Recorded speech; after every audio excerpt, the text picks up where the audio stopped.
know how some carriers give you so little for your older busted phone you just end up living with it? I don't think so. Verizon lets you trade in your broken phone for a shiny new one. You break it, we upgrade it. You dunk it, doggy bone it. Slam it, wham it, strawberry jam it. We upgrade it. Get a 5G phone on us with select plans. Every customer, current, new, or business. Because everyone deserves better. And with plans starting at just $35, better costs less than you think. Today is Monday, November 29, 2021. Coming up on Roland Martin Unfiltered, streaming live on the Black Star Network.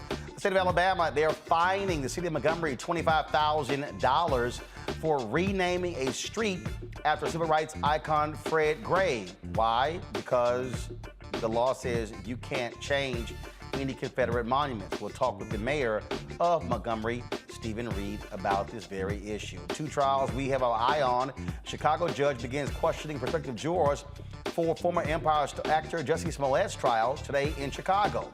And in Brooklyn Center, Minnesota, they're preparing for tomorrow's start the manslaughter trial of a former Minnesota police officer who fatally shot a black man while yelling Taser during a traffic stop turned arrest earlier this year. A black man in New York who spent 39 years in jail for rape he did not commit is now a free man after discovering serious flaws with his prosecution. A star high school baseball player in the state transfers schools after a school assistant athletic director said the student got his speed not from running track, but from running from the police. And some sad news to report. Designer Virgil Abloh, Florida lawmaker Carrie Meek, the man who broke the color barrier in golf at the Masters, Lee Eldred, all passed away this weekend. Folks, it's time to bring the funk on Roland Martin Unfiltered on the Black Star Network. Let's go. He's got it. Whatever the miss, he's on it. Whatever it is, he's got the scoop, the fact, the find. And when it breaks, he's right on time and it's rolling. Best believe he's knowing. Putting it down from sports to news to politics. With entertainment just for kicks, he's rolling. It's on Go Roll Roll, y'all. It's Roland Martin, yeah. Rolling with Roland now. He's funk, he's fresh, he's real, the best, you know he's Roland Martin now.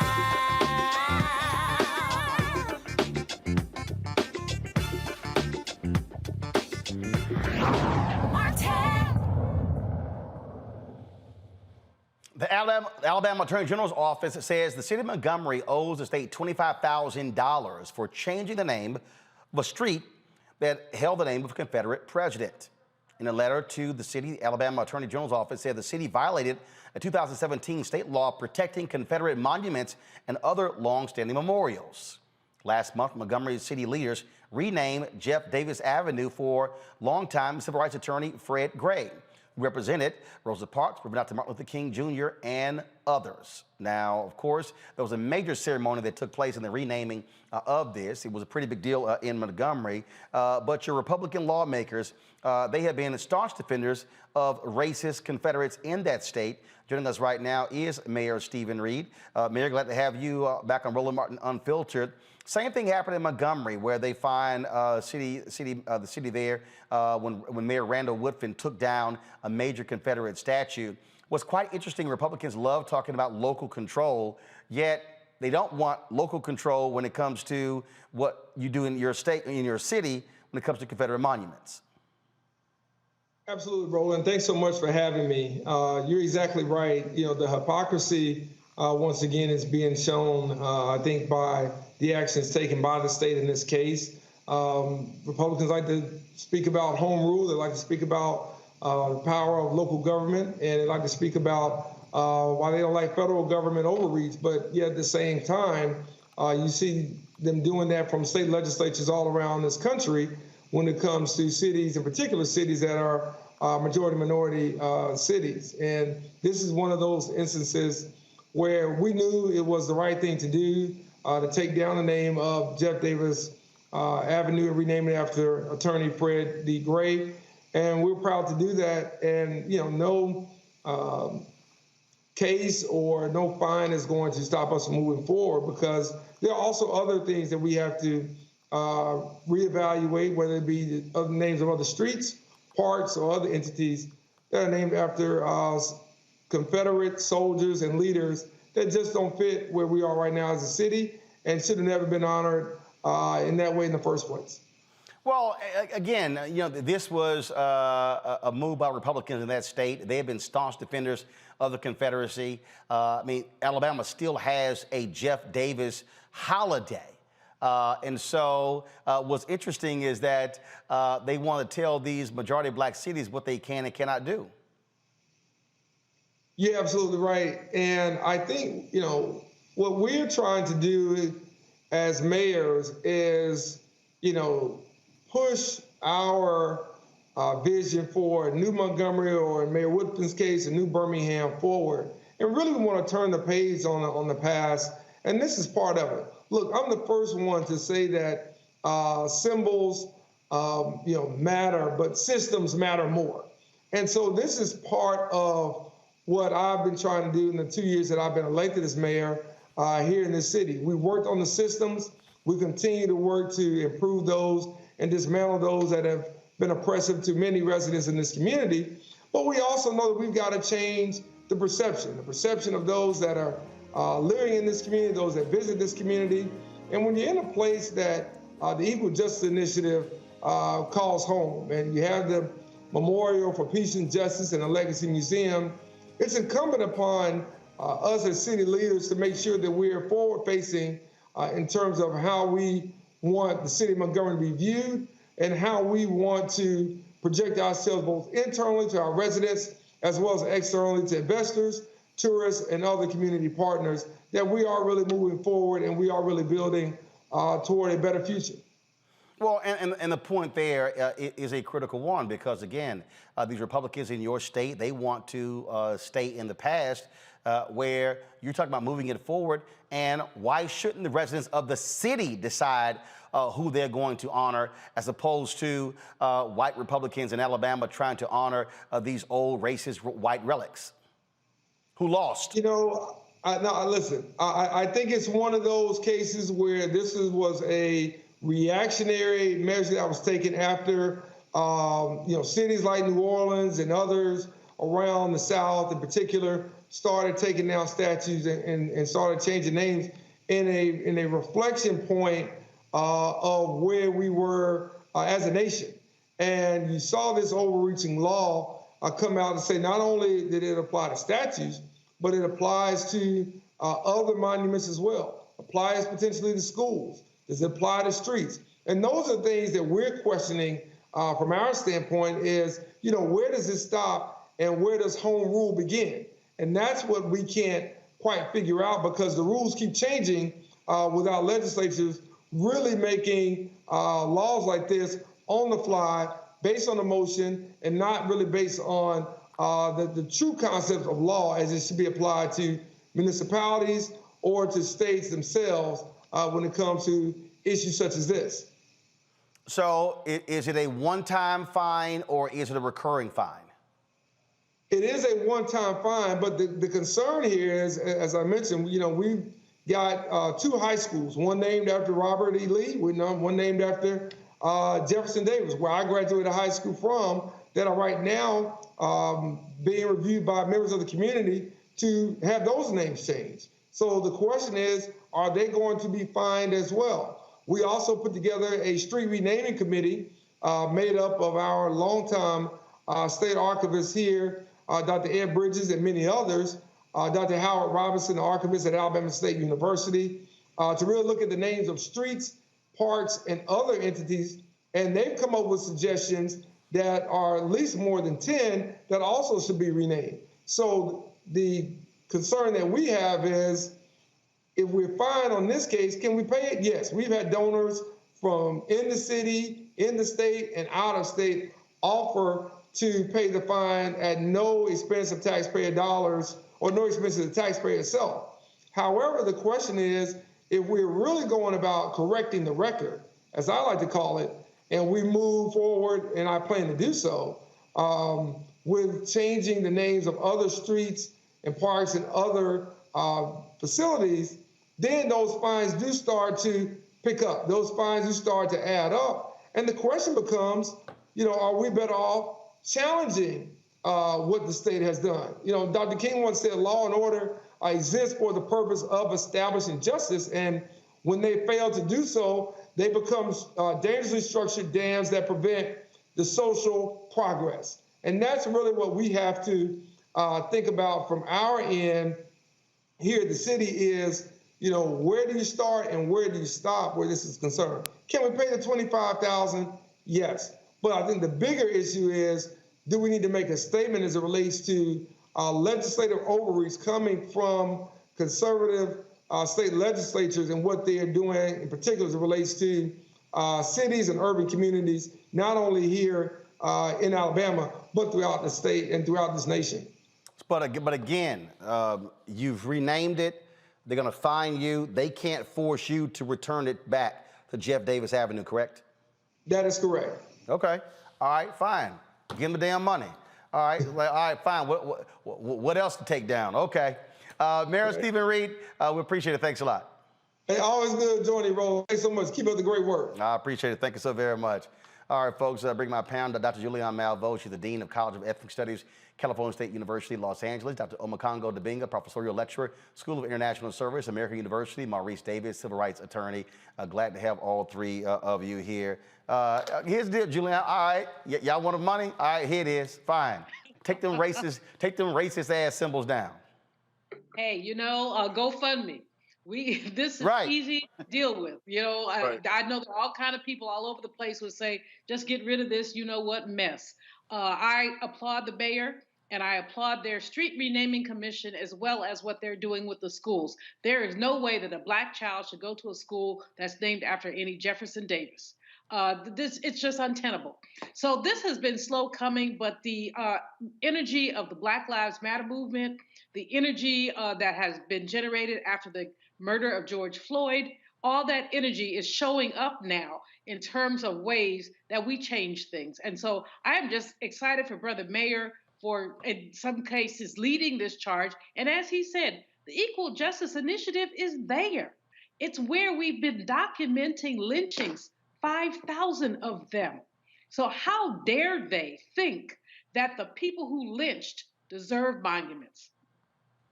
So the question, Maurice, you heard the mayor there, they should be challenging these laws. Can they? Do you have a case? Because again, the law they passed, it said that no changes can be made to Confederate monuments unless approved by the state. Absolutely. I think it's a violation of equal protection. There's definitely a case. They need to take it to the courts, challenge it under federal law, and get those laws overturned. For now, we'll raise the money, we'll pay, and if they want to issue a fine for renaming those schools, renaming those streets, then we'll pay the fines. Until the law is overturned, that's the way we'll have to handle it. It's exciting to see everyone. It's exciting to see all the young people getting involved, all of the activism, and the response over the past 2 years to all the injustice that we've incurred.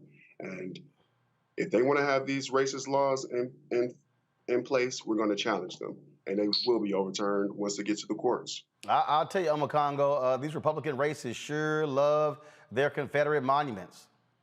For the so-called party of Lincoln. Right, right. You know, I've never seen any other country in the world so intent on building monuments to losers and traitors. But this is what these guys are intent on doing. And we got to make sure that whenever the next MLK Day comes around, we shout every single one of them down who wants to throw out a Dr. King quote on their Twitter page or their Facebook page. And even when they're talking about all of this fake critical race theory debate, which is really an assault on critical thinking, they want to throw out Dr. King. But what about, you know, who said about content of character because they can never get the quotations right? But what about the people like Attorney Gray who defended him? Right? Who are out there fighting for him. You got to honor him as much as you got to honor any of these other people out there, because what we saw in the civil rights movement, it was activists, artists, lawyers, everybody coming together, and we're seeing it again happen right now.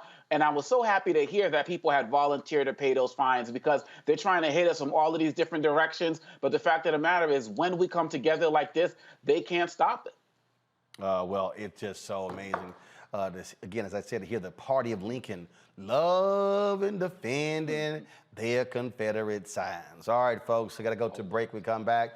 We're going to talk about several different issues. First and foremost, 2 major trials beginning, one in Chicago, one in Minnesota. Also, a recap of the Bayou Classic this weekend. Southern University and Grambling State will show you some of the festivities there as well. In addition, a Black man who served prison time for rape he did not commit. Now he's been fully exonerated. And a woman wrote a book. And it's a movie being done about her story. Now, one of the actors is dropping out of it as a result of that exoneration.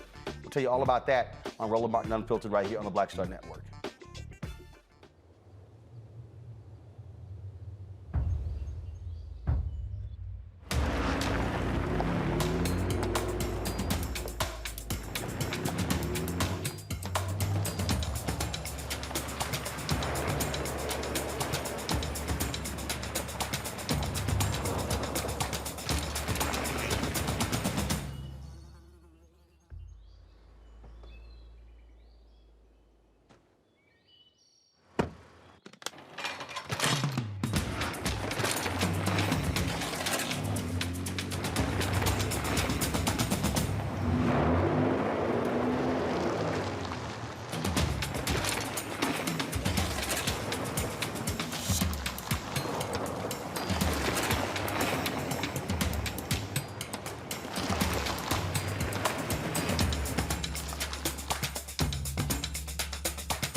Betty is saving big holiday shopping at Amazon. So now, she's free to become Bear Hug Betty. Settle in, kids. You'll be there a while. Ooh, wait.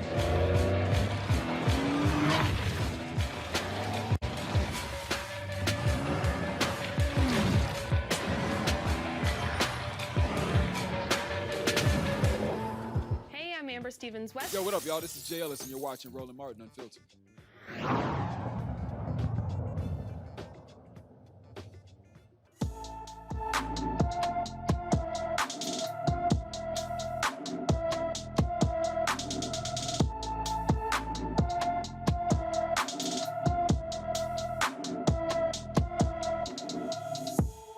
Kyasia Renee Hampton has been missing since October 2nd, 2021. The 16-year-old was last seen in Oakland, California.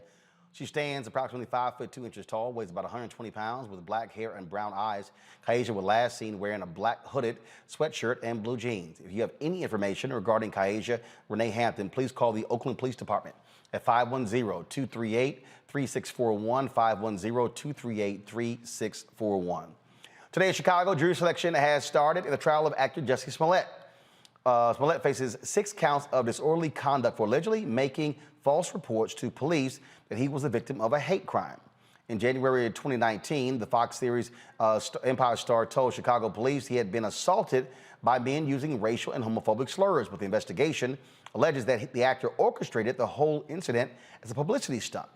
Smollett has denied that and pleaded not guilty to all of the charges. Okay, now what's interesting about this is that the prosecutor's office of Kim Foxx, they decided not to pursue the charges, but the police upset, Mayor Rahm Emanuel, they all upset. They blasted her office for doing so, and then they chose to have a special prosecutor investigate, which led to these charges. So the question here, Omakongo, waste of money?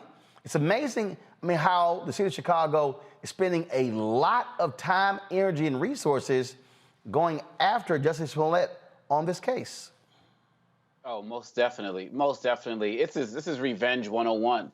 And they can't stand the fact that, they felt like they were, played on different levels. But look, at the end of the day, there are so many other things that need to be worried about in that city right now. And so what are they really trying to do right here, right? Because I feel like what they're trying to do is they're trying to make an example out of him. They're trying to crush him for everything that he has. I appreciate the fact that, that the family is standing strong with him. Because look, whether he lied or not and so on and so forth, really at the end of the day, there's so much going on in that city right now, but they are working hard to make an example out of him. And it's really just unnecessary right now. Maurice, is this a case that should be going to trial? Well, we have a few non-serious minor misdemeanors that Mr. Smollett is charged with.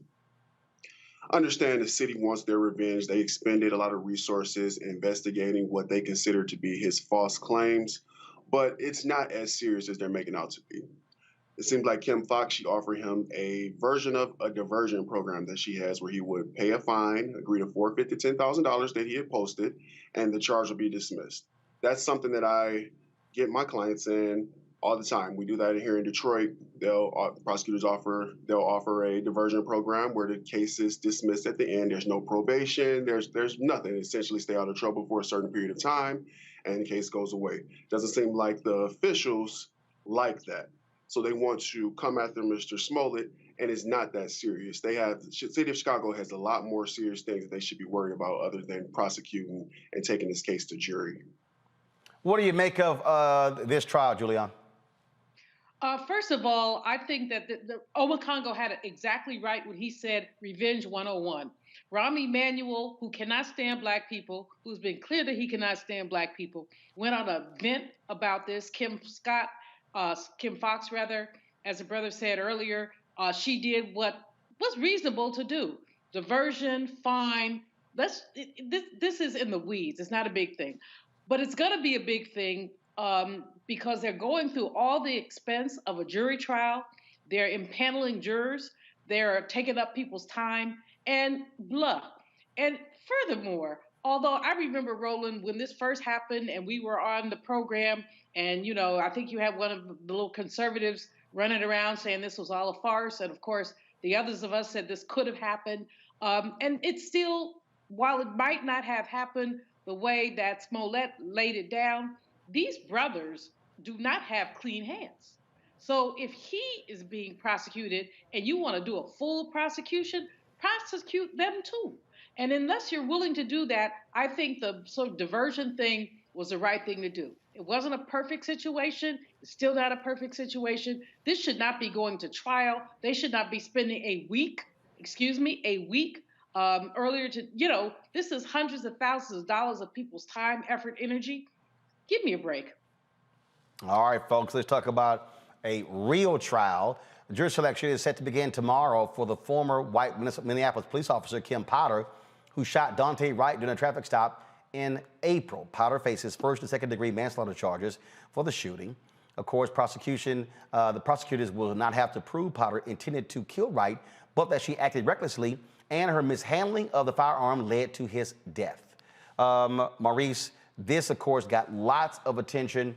And this, of course, a case that follows the George Floyd case last year, where Derek Chauvin was found guilty. You had the body cam video here as well.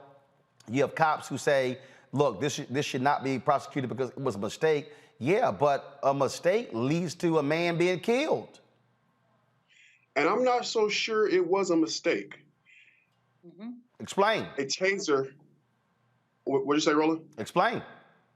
A taser weighs a lot less than a firearm. It's approximately 4 times the weight of a taser. You pull it from a different part of your body, and any trained officer knows when they're pulling their firearm. She's been on the force for years. She pulled out this firearm. She's holding it. She's yelling, "Taser, taser, taser," and then she fires the firearm. She knew exactly what she's doing, and I think they should have charged her with intentional homicide. I think the charge, as charged, first-degree manslaughter and second-degree manslaughter, I think it's going to be easily provable, and I don't see any way that she can walk away without being convicted of this. Julian. Oscar Grant was killed by Mr. Meserly, a police officer. The same thing. He said he thought he went for his taser, but he killed him with his gun. There are strict protocols around tasers and guns. One is on one side of your body, one is on the other side of your body. As the brother said earlier, they weigh a different amount. This is not a mistake. This is stupidity combined with malice. And that's what this woman needs to be convicted of. She said it herself when she said, "I'm going to jail." Well, you know what, girlfriend? I hope you prophesied correctly, because she understood how wrong she was. And I don't know what that was about. Was she attempting to intimidate him with a gun? What was she doing? But it was wrong. And we have to stop these constant massacres of Black people by these ignorant, malicious, white police officers who think they can do whatever they want to. I'm a Congo. Man, I'm nervous about this one, to be quite honest, because as the story became more well known to us, I've heard stories about officers who have intentionally shouted out taser when they were going for their gun because they knew that they were being recorded. And so part of me wonders if that's intentional. I'm wondering about her getting on the stand and crying and those tears. You know, they worked for Rittenhouse. They didn't work for the McMichaels. We understand that. But, white female tears, I mean, that can be a whole thing. And she definitely has demonstrated, a certain level of remorse that we never saw from somebody like a Derek Chauvin. And so those types of things, I know we got Keith Ellis in there in Minnesota and everything, but those types of things make me weary about where this case is going to go, even though the facts seem to be very clear about what happened. And yes, you make mistakes and you got to pay for your errors. And she should have to pay as well. It is a interesting case that we'll be watching. Again, it begins tomorrow in Minneapolis. All right, folks. Now this story is quite interesting. He spent 39 years in prison for a crime he didn't commit. Now the man accused of raping Lovely Bones, author of Alice Sebold, has been exonerated. A New York judge cleared Anthony Broadwater of raping Sebold when she was a student at Syracuse University. Here's what happened during and after Broadwater's hearing. sully these proceedings by saying, I'm sorry. That doesn't cut it. This should never have happened. And I will say to Mr. Broadwater that I assure him that it will never happen again, that we will never let junk science into a courtroom in this county. I think, as Mr. Fitzpatrick has pointed out, Mr. Broadwater cannot get those 16 years back. But based upon my review of the motions and the representations of counsel, this court grants defendant's motion. They take his conviction, and the indictment is hereby dismissed. Thank you, Judge. That concludes the proceeding. Thank you, Your Honor. Thank you, Judge. I couldn't help but cry. The relief that a district attorney of that magnitude would side with me concerning this case is so profound. I did everything I could do to always show people that, hey, I'm never that type of guy. I never could be that type of guy. A lot of doors been slammed in my face for jobs. She wanted children. I wouldn't bring children in the world because of this. And now we're past the age we can't have children.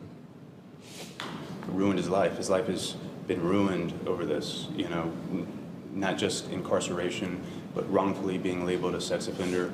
These are things that he will never get back. So she wrote this book, and it was being made into a movie that is actually in the works on Netflix. But here's what's interesting here. It was actually the movie, Julian, that led to all of this. The folks who were working on the script, they discovered there were discrepancies between what she writes in the book and the actual case. One of the writers then hires a private eye to check the stuff out. Well, all of a sudden, first of all, the man had been in jail for 16 years. But all of a sudden, they find out that something was awry. They then reach out to him to pass it on. He then actually hires an attorney. That is what actually led to this exoneration. Now, again, the man here, first of all, Broadwater, he went to prison. He was released from prison in 1998, okay, when he was 38 years old. But this has been over his head for all of these years, and he finally gets exoneration. But it was the movie, the Netflix movie, that actually led to this. And as a result of the exoneration, the actor, Victoria Pedretti, she's dropped out of the movie. A previous executive producer also dropped out of the movie. She was supposed to play Alice Sebold. She says can't do it now because of this. And she's absolutely right. Who wants to play a lying piece of you-know-what who caused a man 16 years of his life? When he was crying, I want to cry too. He has lost so much. And, white women clutching their pearls and putting their fingers on black men, it's got to stop.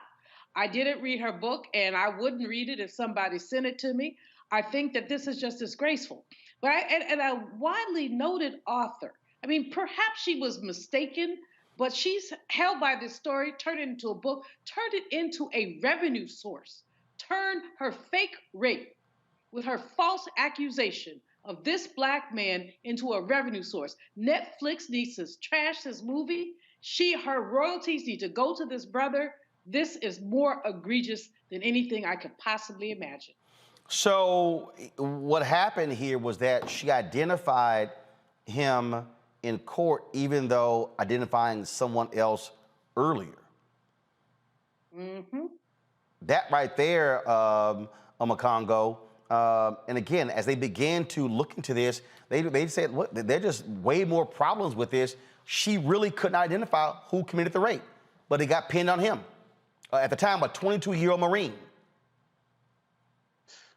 Man, just like Dr. Malvo said, I wanted to cry too watching that. And we could, I'm just thinking about the failures of the court system, that it would take somebody working on a movie to see some discrepancies that this court couldn't find it. Why couldn't they find it? Because this was another throwaway brother who nobody cared about, despite his military experience. People always want to go down when they get these particular suspects. Oh, they got a record. Oh, they served time, or they dropped out of school, whatever. This man was in the military, a veteran.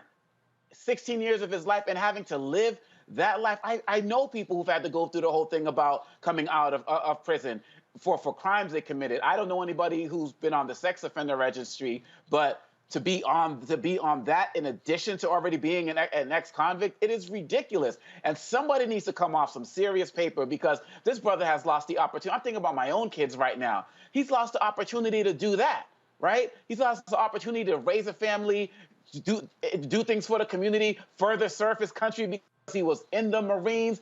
And yes, Netflix needs to scrap this, but again, it shows how our judicial system just threw another brother away. And I'm hoping that he's going to get some form of justice for this, because there's so much of his life he just can't get back. What is interesting here is that the producer, Timothy Mucciante, this is what he said. The script was very good, but it didn't track the book as closely as I would have preferred, and that just made me wonder, why is that? Why do we have to gloss over these facets of the book? I was actually fired from the film because I was not cooperating with everyone. Some of the reports indicate that I left the film based on this, but they fired me as executive producer, and frankly, I was a bit relieved. There was so much angst about these issues. Now, the actor who was supposed to play Broadwater called and made it clear, as you see right here, he did not want the part anymore. And so you got that as well. So you have all these examples here where people had issues with this movie. Again, and it was Mucciante who hired a PI to look into this, and that is what got the ball rolling to free this man from prison. That, to me, is absolutely surprising. It is shocking, and it's just stunning again, Maurice, that whenever these cases come up, 9.9 out of 10 times, it's a brother who's the one who's having to serve time in prison for something he didn't commit. Exactly. It's sad how easily our system convicts Black men. We have a white woman cries, says something happened to me, and we're automatically considered guilty. But the important thing that the country has been doing is we've been getting progressive prosecutors elected from all over the country. They're starting to review some of these old cases. They're trying to correct some of the mistakes. And it's so unfortunate that so many individuals have lost years of their lives as a result of wrongful convictions, such as in this situation. We had recently Kevin Strickland, who was recently released after serving years after being accused of murder. We have Malcolm X murderers. Their convictions were recently overturned by progressive prosecutors. That's what we need. I'd like to see the shift that this country is making in correcting some of these wrongs and these injustices that our people have been ensuing for years. Well, actually, I got an idea. How about if Netflix does a movie on him? There you go. Yeah, there you go. Just saying. As Amakongo has said earlier, we don't know what happens to these brothers when they are falsely accused, when they are then released, when, like Mr. Strickland, as Maurice has mentioned, you get out, you don't have any money. Mr. Strickland, 60-some years old, he's not going to get Social Security because he hasn't paid into it. The state of Missouri has denied him any recompense because there's no DNA evidence. Well, there will be no DNA evidence because he wasn't there. How could there be DNA when he wasn't there? If the state of Missouri paid him the $36,000 per year that they say they pay people, he get $1.5 million. Well, thank you, GoFundMe, for the people who raise the money, but that ain't the bottom line. The bottom line is they keep crushing Black men, and we need to know how people survive. That's a Netflix movie. All right, folks. Hold tight 1 second. When we come back, we'll tell you about an athlete in New York State who left his high school when a white official told him, oh, you got your speed by running away from the cops. Wow. And we remember the great golfer Lee Elder, who passed away this morning. In addition, Congresswoman Carrie Meek, a lawmaker out of Florida, she also passed away. In addition to a prominent young designer taken too early as a result of cancer. Plus, our recap of the Grambling Southern action this weekend at the Bayou Classic. You're watching Roland Martin Unfiltered on the Black Star Network.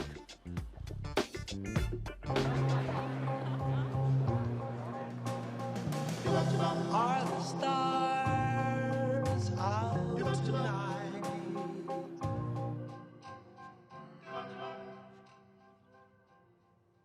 Alexa, play our favorite song again. Okay.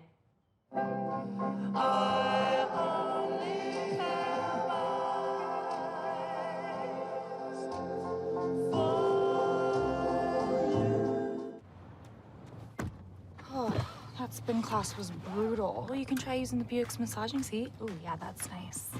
Can I use Apple CarPlay to put some music on? Sure. It's wireless. It's something we all like. Okay, hold on.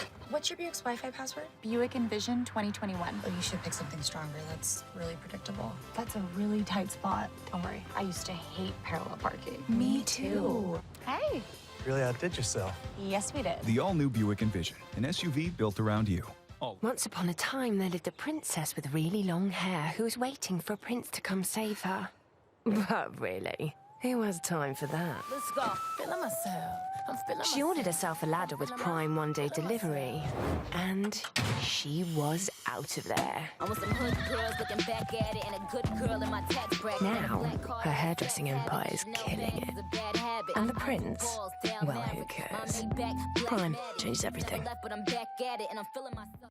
Hi, everybody. This is Jonathan Nelson. Hi, this is Cheryl Lee Ralph, and you are watching Roland Martin, Unfiltered.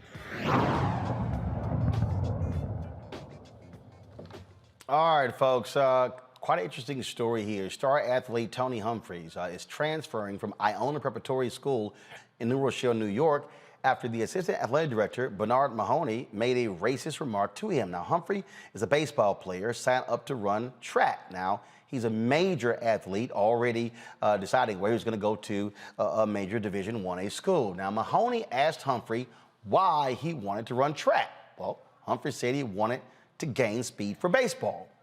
What did Mahoney say to him? Oh, he gained his speed by running from the police. Humphrey was pissed off, so he came home, told his parents, and they're like, you're transferred to the public school. Humphrey said he's experienced racist incidents before and reported to school officials, but nothing was ever addressed. Humphrey announced his transfer on his Twitter account, quote, I'll be continuing my high school career at home. Pumped to return to Walter Panis and will bring a championship back to Cortland. Mahoney has since resigned. Students staged a walkout as well in support of Humphrey. You got your speed by running from the cops. How about that, Omakongo? Wow. Wow, man. First of all, he should be fired. He shouldn't have an opportunity to resign. And I work in schools, public, private, and charter all across this country, and this happens on a regular. I really respect this young brother for exercising his agency. We're seeing guys younger and younger exercising their agency and their choice to understand their value, to let them know I don't have to put up with this. There are a lot of other kids who don't have that same level of platform or fame to be able to make a move like that, and they're kind of stuck in those situations. But I'm hoping that this will further call that out because it's happening more often than we know. And kudos to those students also. But look, man, this happens all of the time. And this is not, I'm sure this is not the first instance, because the brother said that there have been many instances of this happening. And I really believe that these guys really got to get on point in terms of understanding that these kids are waking up. They've been inspired by people like Colin Kaepernick and just so many other people out there, and they have a platform as well. I'm sure that this brother has more followers than the guy who resigned. So they're going to be drawing more attention to this, and these schools better get on point right now, because there's going to be a lot of cameras showing up on these doors as these stories start to come out even more. Julian. You know, first of all, I got to give kudos to my alma mater, Boston College, for he has chosen to go there, and I'm excited about that. And I hope that BC acts right, and usually they do, but not always. these PWIs don't always know how to act around our people. But secondly, I think that that Mahoney, whatever his name was, should never be allowed to work with young people again in his whole entire lifetime. I mean, this is not the first time he's made these kind of comments. Clearly, he's done it before, and clearly he's gotten away with it. This young brother has actually said there have been comments before. He reported them. He took it to the top. They didn't do anything. So his parents probably said, look, enough is enough. Our child does not need to be denigrated by an idiot who doesn't have enough sense to applaud his commitment to his athletic career. So, again, as Amakongo says, our young people are saying over and over again, we ain't putting up with this. Before, folks put up with it. We swallowed it. We said, okay, well, it just was that one time. No, this is systemic. It is a systemic way of treating young Black men and women, especially when they're athletes, but also when they're scholars. It has to stop. This is the thing here, Maurice, is like the brother's just trying to play baseball, but look, it is, look, you got these old white folks, and that's how they think, and so imagine what they say about other athletes. Exactly. It's completely outrageous. And as Amakongo stated, it happens all the time to African Americans in different situations. As a criminal defense and civil rights lawyer, I talk to an individual who may be charged with their first offense every day. I hear the comments that are made from police officers and people in the community about a person who has a lack of criminal history. They may make a traffic stop, pull this person over, run their background and say, oh, wow, you're 25 years old and have no criminal record, or you're 40 years old, you have no felonies. Historically, African Americans were portrayed as criminals, and this faculty member was completely out of line, perpetuating that stereotype. All black people have some contact with the law, have some type of criminal history. He was racist. He was completely out of line. His comment was uncalled for, and I'm glad he's no longer employed. All right, folks, a nearby state, New Jersey, where Rutgers University has inaugurated its first Black president, Jonathan Holloway, earlier this month. He is the 21st president in the school's 250-year history. He's been in office for 18 months, but his inauguration was postponed due to the pandemic. Before Rutgers, he held leadership positions at some of the nation's most prestigious universities like Northwestern University and Yale. And so we certainly congratulate him on his inauguration. All right, folks, we come back. We're going to talk Bayou Classic, our wrap, if you will. Also, we'll talk to Rodney Brooks about fixing the racial wealth gap in America, and we'll pay tribute to some of our elders, now ancestors, including golfer Lee Elder, Congresswoman Carrie Meek, as well as one of the world's top fashion designers, Virgil Abloh. That is all next on Roland Martin Unfiltered on the Black Star Network. Don't forget to download our app. Our goal is to get 50,000 downloads by the end of December. So please download it on your Apple, Android phone, Apple TV, Android TV, Roku, Samsung TV, Xbox, Amazon Fire Stick as well. And also, if you want to support Roland Martin Unfiltered, please do so by joining our Bring the Funk Fan Club, where every dollar you give goes to support what we do every single day. And so Cash App, $RM Unfiltered. PayPal is R Martin Unfiltered. Venmo is RM Unfiltered. Zelle is Roland at RolandSMartin.com. Roland at RolandMartinUnfiltered.com. Folks, I'll be back in a moment.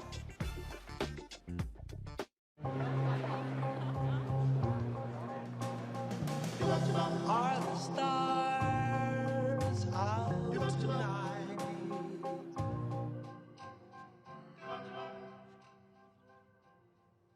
Alexa, play our favorite song again. Okay. I only have eyes for you.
Maureen is saving big holiday shopping at Amazon, so now she's free to become Maureen the Merrier. Food is her love language, and she really loves her grandson. Like, really loves. Hey, I'm Donnie Simpson. What's up? I'm Lance Gross, and you're watching Roland Martin Unfiltered.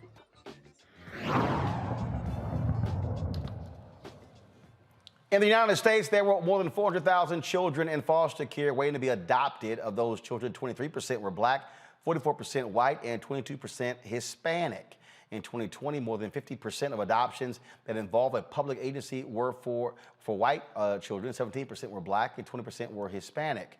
November, of course, is Adoption Awareness Month. Joining us right now is Jasmine Sanders, who joins us from Los Angeles. Jasmine, glad to have you on the show. So let's talk about this issue. Why is adoption so near and dear to you? First of all, thank you so much for having me on the show. I appreciate it. I follow you on social media. You've been on our show several times. It's my first chance being on your show, and what a wonderful opportunity to talk about adoption. First of all, I'm adopted. And for many years, it was a subject that I did not feel comfortable speaking about. I didn't talk about it, A, because I was ashamed, and B, because there were so many misconceptions about adoption, about children who were adopted. And I said, once I got a big enough platform, I would use every opportunity that I had to try my best to dispel those notions and convince people that, you know, children who are in need of families, there's no need to be afraid of them, that we need love like anybody else. And so every opportunity that I get, even outside of November, I talk about adoption and I try to spread as much information, true information, as I can. And when we look at these numbers, I mean, there's so many African-American children who go without. So what about the outreach? What about that effect? Because we look at the numbers, an increasing number of Americans are deciding not to have children. Right. And the other thing is, there are so many people who are deciding not to have children. There are a lot of women who wait. You know, it's no secret that, you know, as a woman, it's very difficult in this country, especially as a Black woman. We spend the majority of our lives working and climbing that ladder of success. And by the time you look up, you're in your 40s, you know, sometimes your late 40s, maybe even 50s before you take a breath, which is required, right? Because you have to give it all of your time. That is your baby. And by the time you look up and you're ready to have kids, it's either too late, too difficult, or financially, you know, maybe you're not in a position to do so. And for whatever reason, a lot of people don't think about adoption because either the stereotype that's out there, or it's just kind of like the last resort. But then the thing that really upsets me the most is we become highly critical when we see other people outside of our race adopting these Black children. And I have a problem with that. It's one thing that, you know, we say it takes a village to raise a kid, but you can't get mad when other villages are raising our children if we don't want to. Questions from our panel. Let me start with you, Maurice.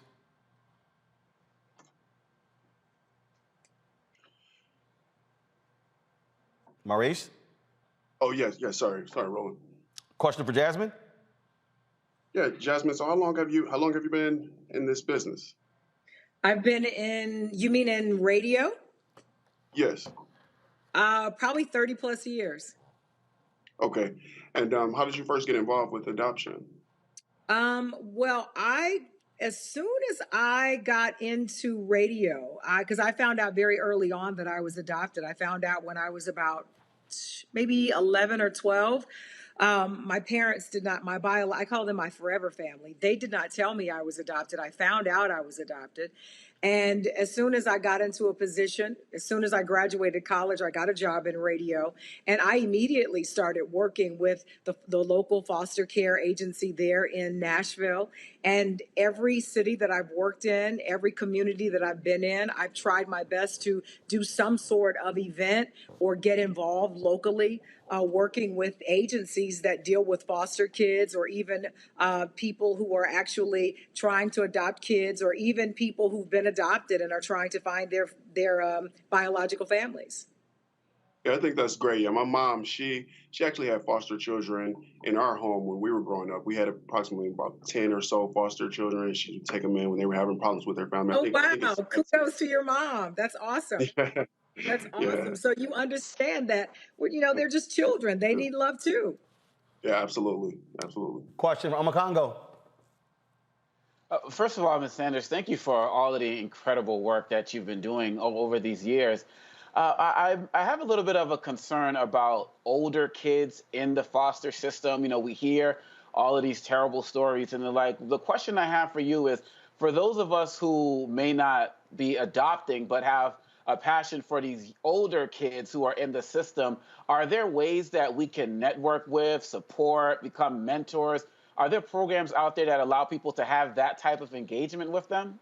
There absolutely are. All you have to do is Google. It's readily available at your fingertips. And the thing is, if you really just take a moment and consider how awful it must be to know that either your mother left you, or you were removed from the home of the only family you've ever known. You've been placed in a system where they care very little about you. There's no one there to care for you, to listen to any problems that you may have. Everything that you own is in a trash bag.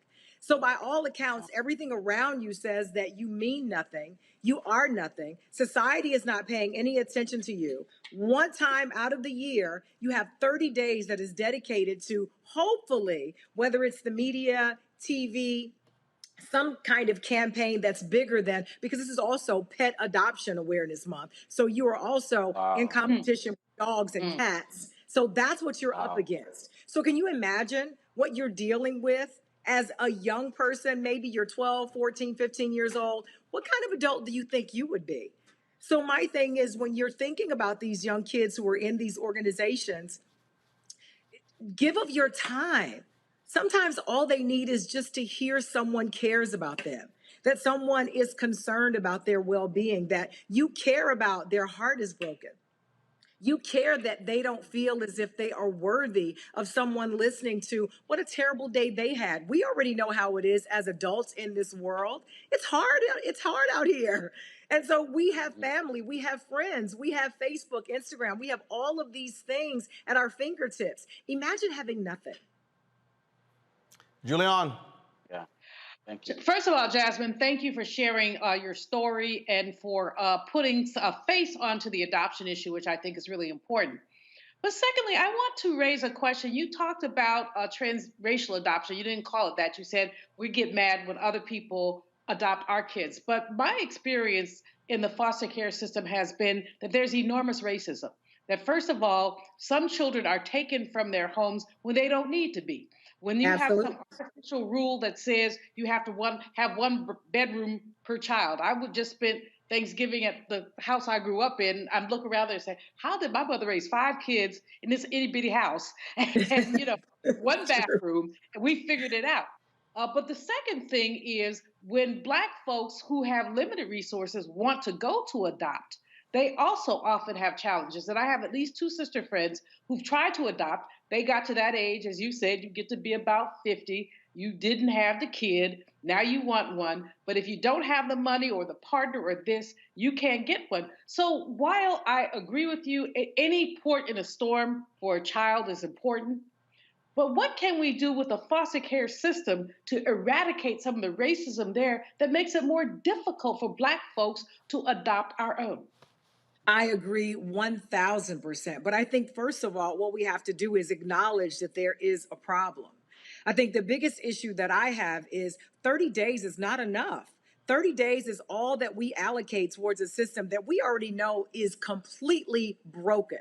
Not only the system itself, but the infrastructure in itself that doesn't really even support the system that's there. When you consider the archaic way that it is set up, and you're absolutely right. When you go to adopt, all you want to do is give the kid love.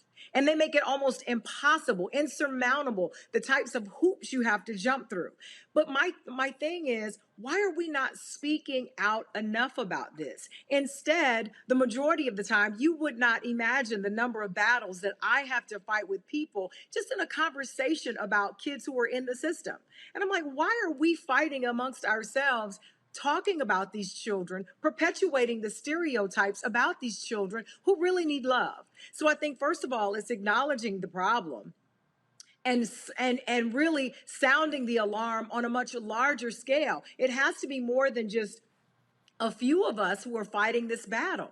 But if you think about it, in the midst of, the economic issue that we're up against, the social injustice in this country, there's so many other battles that we're fighting that unfortunately foster care falls so far down that it's nowhere near on even anybody's radar. When I go and talk to people, it's the last thing people want to talk about. Even during Foster Care Awareness Month, I get really emotional about it because I'm just grateful, Roland, that you would even give me this platform. It's hard to even get people to even give a moment's time to talk about this. And I know when December rolls in, all we'll be talking about is Christmas trees and Christmas gifts and 2022. And there will still be children waiting to be adopted, going into another year of wanting someone to love them, wanting a family, and still fighting these stereotypes and this broken system that's in place. So you're right. How do we get people who are in position to really care to talk about this so we can take it to a higher level so that we can change the infrastructure that is so incredibly broken? I wish I had the answer to that, but I don't. All right. Jasmine Sanders, we certainly appreciate it. Thanks so much. Again, hopefully more people will look at the idea of adopting, especially the many African-American children who are looking for a home. Thank you so much for your time. I appreciate it. All right, folks, we come back. We'll talk about the racial wealth gap, how we can close it. Also, we will talk about the fun we had this weekend covering the Bayou Classic in New Orleans, the 48th annual Bayou Classic. We partnered with Coca-Cola on that, so we look forward to sharing that with you as well. Plus, we will pay tribute to three folks who are now ancestors, including golfer Lee Elder. Folks, you're watching Roland Martin Unfiltered on the Black Star Network.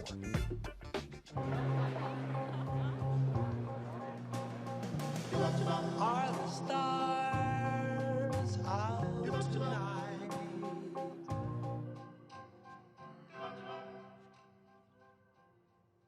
Alexa, play our favorite song again. Okay. I only have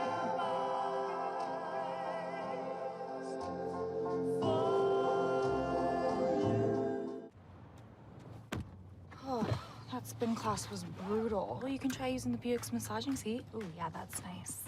Can I use Apple CarPlay to put some music on? Sure, it's wireless. Pick something we all like. Okay, hold on. What's your Buick's Wi-Fi password? Buick Envision 2021. Oh, you should pick something stronger. That's really predictable. That's a really tight spot. Don't worry, I used to hate parallel parking. Me too. Hey. Really outdid yourself. Yes, we did. The all-new Buick Envision, an SUV built around you. All of you. Once upon a time, there lived a princess with really long hair who was waiting for a prince to come save her. But really, who has time for that? Let's go. Feeling myself. I'm feeling She ordered herself a ladder with Prime one-day delivery, and she was out of there. I want some hood girls looking back at it and a good girl in my tax bracket. Now, her hairdressing empire is killing it. And the prince? Well, who cares? Prime changed everything. Hi, I'm Vivian Green. Hey everybody, this is your man Fred Hammond, and you're watching Roland Martin, my man, Unfiltered.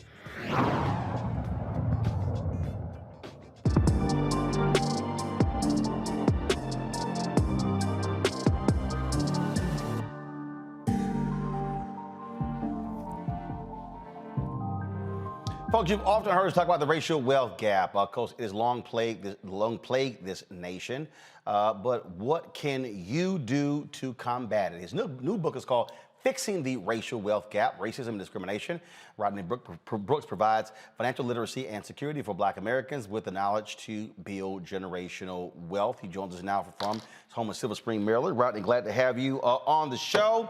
And by the way, Rodney is, along with me, folks, a fellow inductee into the 2021 National Association of Black Journalists Hall of Fame. And so that virtual ceremony is going to be held on this Saturday. And so, Rodney, congrats on that. Thank you. Thank you. Thank you for having me today. All right. So, okay, we hear a lot about the racial wealth gap. And others, obviously others say the only way you can fix it is with reparations. Well, that requires a hell of a whole lot. So if you're waiting on that, you might be waiting for a very long time. So the question is, what are you saying that can be done? Well, right now. Yes. Well, one of the things I really stress is financial literacy. And we don't know enough. We don't talk to our children about money. We don't talk to our children about finances, and so the big part is just talking to your children, talking to that next generation about financial planning. And a big part of that is getting some financial help where you need it, which may involve getting a financial planner. And we know there are not a whole lot of black certified financial planners, but there are some, and I think there's the Association of African American Advisors that can be a source. But if you need help, with your finances, and we know black people don't invest in stocks, black people aren't saving for retirement, so we know Black Americans need some help. So get it where you need it. And I try to make this thing as simple as possible and for us to think differently when it comes to money, Rodney. And I remember I was speaking in, there was a housing complex in Bryan, Texas. And I remember this woman, she was saying, look, I don't have no money. She says, I have no extra money. She kept going on and on. And then there was she had a soft drink. And I said, got a question. How much did that cost? And she's like, what do you mean? I said, what you're drinking, how much did that cost? And she said, well, what do you mean? I said, well, how much did it cost? I said, did you pay for it? She says, yes. Then she told me. I said, did you have to drink the soft drink? Could you drink water? Now, I said, that was $1.70. I said, so I just asked her, how many soft drinks do you buy a week? I said, how many bags of chips do you buy a week? And she looked at me and she said, so you're telling me that if I didn't buy the soft drink, I could save that? I said, yeah. I said, let's just talk about it. I said, if you didn't buy a soft drink and a bag of chips a week, that's $3.54, right?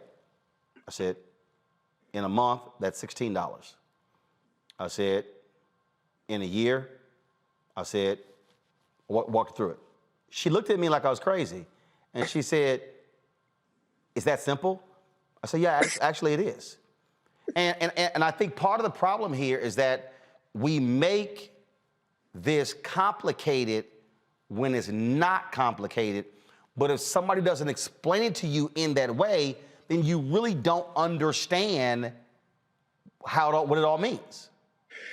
Well, that's a really good point. It's simple, but you have to make some choices. And one of the things that concerns me is that when Black people are offered a 401k, many are not signing up for it. And that's what they call free money when your employer matches up to 4%. Because the person how they may be thinking, I can't afford to sign up for that 401k because I need all of that money to pay my bills. Mm-hmm. That's sort of how so I get that thinking, but what you're saying is, yes, you then have to adjust your bills to accommodate the 401k because you're going to need and want that savings. Yes, and when you can't wait until you're 56 years old to say, uh-oh, I didn't save anything for retirement. Financial planners always say it's never too late, but it is. You're stuck in that cycle if you wait until you're 60 and say, okay, then you're stuck getting Social Security. And that's why I have, I stress compound interest. People saving money, and then that money is growing with interest, earning interest. And once you look at the numbers on that, it gives you a whole new perspective on saving. and once you start going into this as well, I mean, when you start looking at decision making, do you buy a car? Do you lease a car? How long do you do it? Do you pay it off? Things along those lines. I remember when I got my Navigator. This was probably 2008. My financial advisor, she said, don't buy it in cash. I said, yes, I will. And because I didn't want to have to sit, I wasn't going to sit there and pay the interest on it. Well, the same Navigator I've had 13 years. So I paid $49,000 for the vehicle. I haven't had a car in 13 years. Now, yes, there's been maintenance, things along those lines, but I made the decision because my deal was I sat down and I was like, I'm not about to pay this interest on the damn car when I got the money right now. Well, actually, I'm glad you brought up cars because that's one of my pet peeves. And it's the way when you go to buy a car, the car dealers will talk to you about the payment, not how much the car costs. Okay, and not how much the interest is. And I've had experiences where I said, I don't care what the payment is. I want to know what the interest is and what the price is. And the car salesman said, why? It's like, but it's to their event because people going in there looking for a low payment and they take advantage of that. And in one point in the book, I look at what it costs, to buy a car paying 2% interest versus 11 or 12% interest, and that amount is enormous. Roland, it's really scary when you look at those kind of numbers. Yeah, because we factor in the credit report, and then your interest rate is based upon that particular credit report. You know what? And I do really love you're stuck on stupid people out here. I got somebody who's in our chat talking about, oh, that comment was dumb. You said you can move your way to wealth by $1.70 at a time. Well, actually, you can. Because the whole point to the idiots out there, Bob Sanders, who's running his mouth on YouTube, the point of this is to get somebody in the habit of making different choices with how they spend money. And so if somebody right now is not saving anything, they literally have no saving. We ain't even got to investing.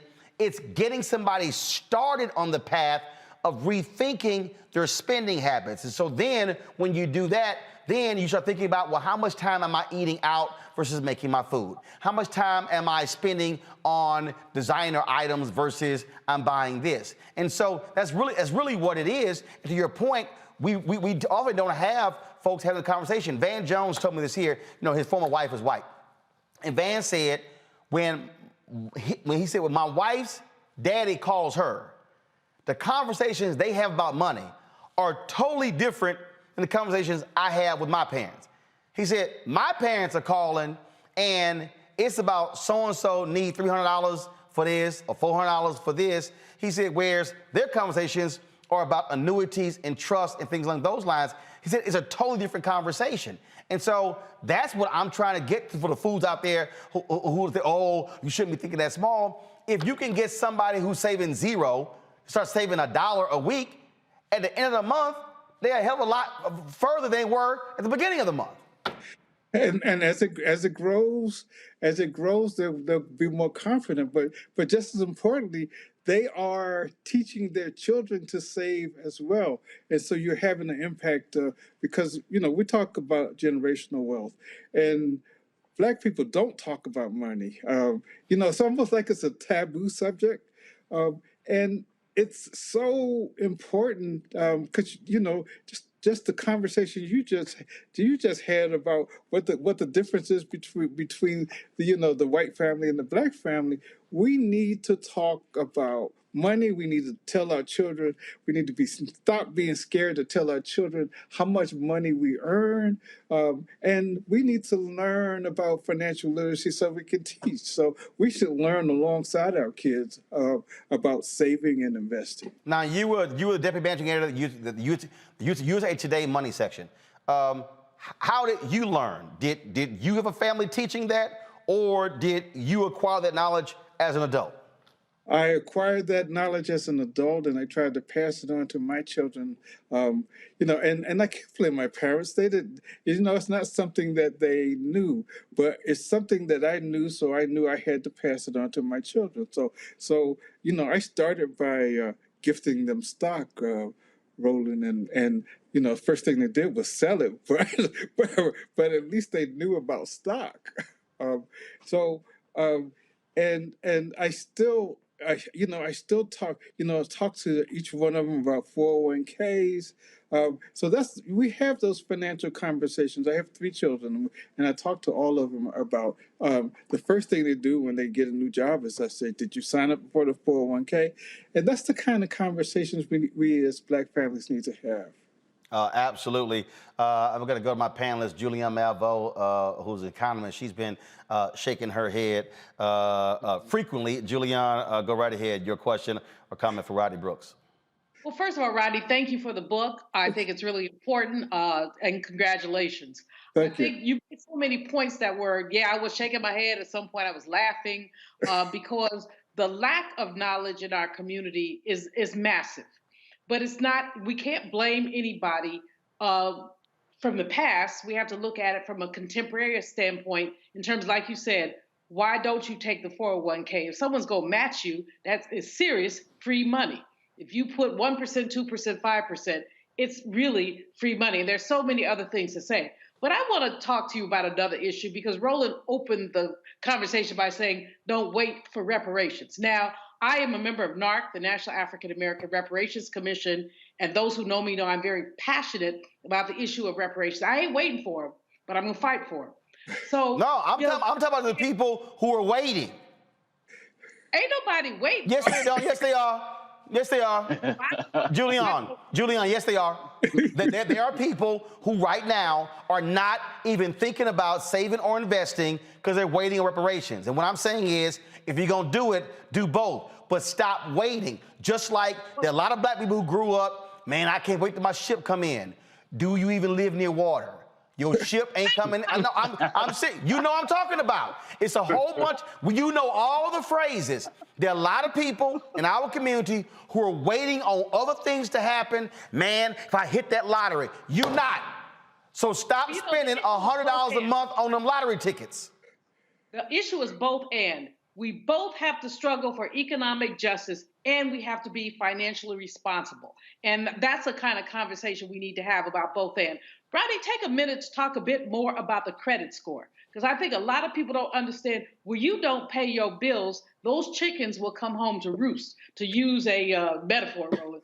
But if you don't, what's the difference between having a 750 and a 650 credit score?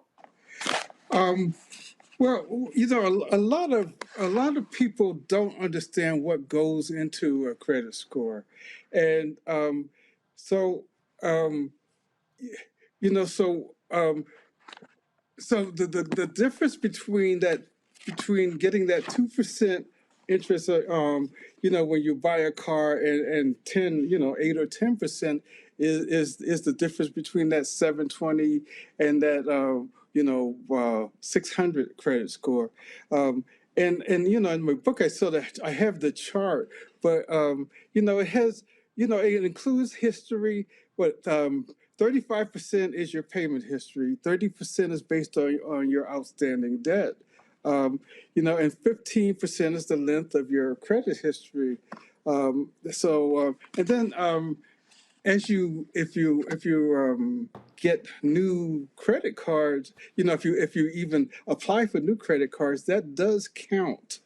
My wife and I were looking at getting rid of a couple of credit cards, and we didn't do it. We just stopped using them because even getting rid of credit cards can lower your credit score. It's just there's just so many things that people don't understand about credit scores. Well, I'll tell you, for me, I went through bankruptcy 2004 and then 2008, and my whole deal was, you know what? I started breaking down what are you actually using credit for? I mean, seriously. I mean, it really came down to just 2 things: a car or a house. That's really what it came down to. And so for me, then when I realized they were like, well, Roland, you keep paying stuff off, hurts your credit score. I was like, you know what? Well, damn the credit score. I said, I'm just going to focus on being debt free. And so damn the credit score. Because look, if it just got to the point where it's a game. I did a whole 1 hour show when I was on TV1 on credit. And it is a game that is being played that we're getting screwed with. And it's the people who are getting furniture on credit, who are living that's who they're targeting when it comes to the credit deal. And I just got to the point right where I was like, you know what? Damn it, y'all, give me whatever number you want to, but I ain't trying to buy another house or another car. If I do, I'm gonna pay it in cash because I'm trying to live a debt-free existence, and I didn't want to get trapped in that whole world of, well, this car, don't pay it all off. I'm like, damn that. Look, I ain't trying, pay it off. I ain't trying to even look at it. Well, you know, one thing I think a lot of people don't realize is that part of your credit score depends on how much of your available credit you're using. So when you max out your credit card, you're basically damaging your credit score. Well, I got you on that one. All right, I'm gonna Congo your question for Rodney. First of all, thank you. Thank you for what you're sharing with us tonight, and congrats to you both on the induction into the NABJ Hall of Fame. I think that's awesome. Thank you. Yes. My question is for I live in Southeast DC, and for those who watching and don't know, it's one of the underserved communities here in Washington DC, like many across the country. With many of us who live in these communities doing, working and really just concentrating on maybe working full time and not being around our kids so much because we're so caught up in just the daily grind, do you think it's time that we start getting these financial literacy programs in our schools so that the kids can start young during the day learning about that? And quite honestly, I've seen situations where they've learned stuff that they've brought home to their parents to teach them. Oh, right. Yes, I think that's critical. So, more and more states are actually mandating financial literacy in high school. But, one good example is the Aerial Academy in Chicago, and I know Roland knows about it, where they start teaching kids in kindergarten, and by the third grade, they're basically turning over stock portfolios for them to manage. And the good thing about that program at the Aerial Academy, started by John Rogers, is that the parents get involved, and while the kids are learning and they end up earning money on stock portfolios, that their parents are learning also. And I think that's a really key part of this is helping their parents learn as the children learned, and that encourages them even to learn even more about financial literacy. I think it should be mandatory in every public school. Maurice? Well, first off, I want to thank you for addressing this topic, and congratulations on your book. I think it's very important for our community to educate ourselves about financial literacy. I wanted to address Black-owned businesses.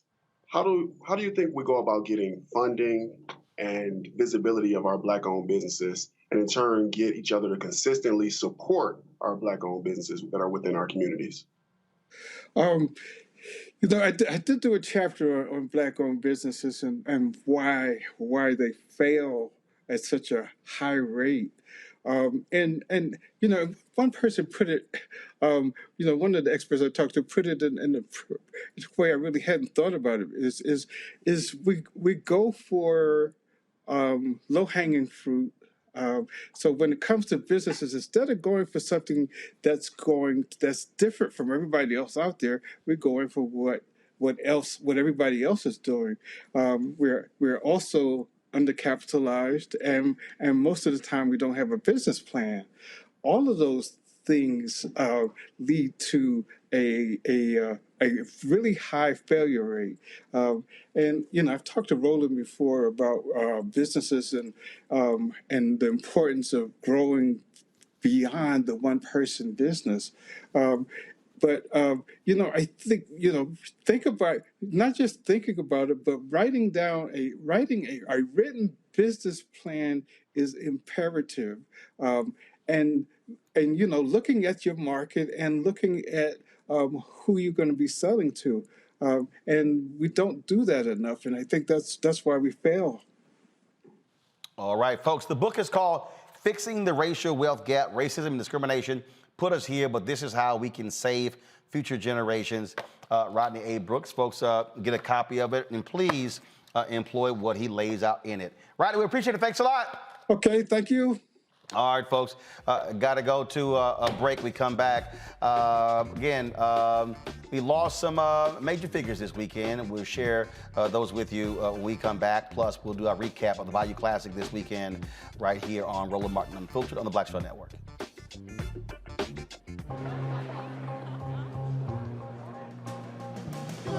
Are the stars out tonight?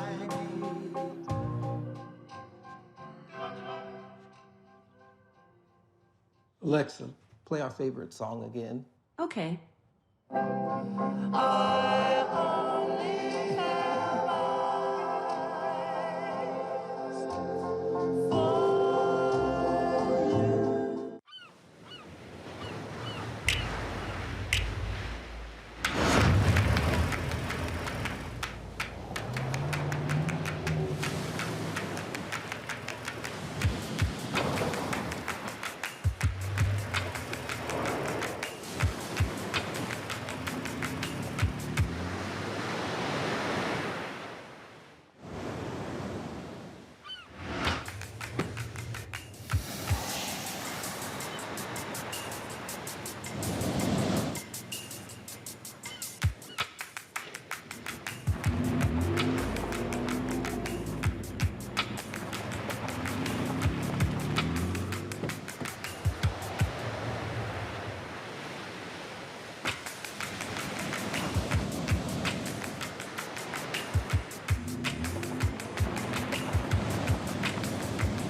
Maureen is saving big holiday shopping at Amazon. So now she's free to become Maureen the Merrier.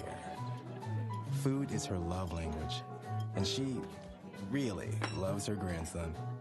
Like, really loves. Y'all know who Roland Martin is. He got the ascot on, he do the news. It's fancy news. Keep it rolling. Right here. Rolling.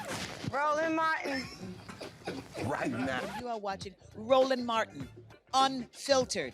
I mean, could it be any other way? Really? It's Roland Martin.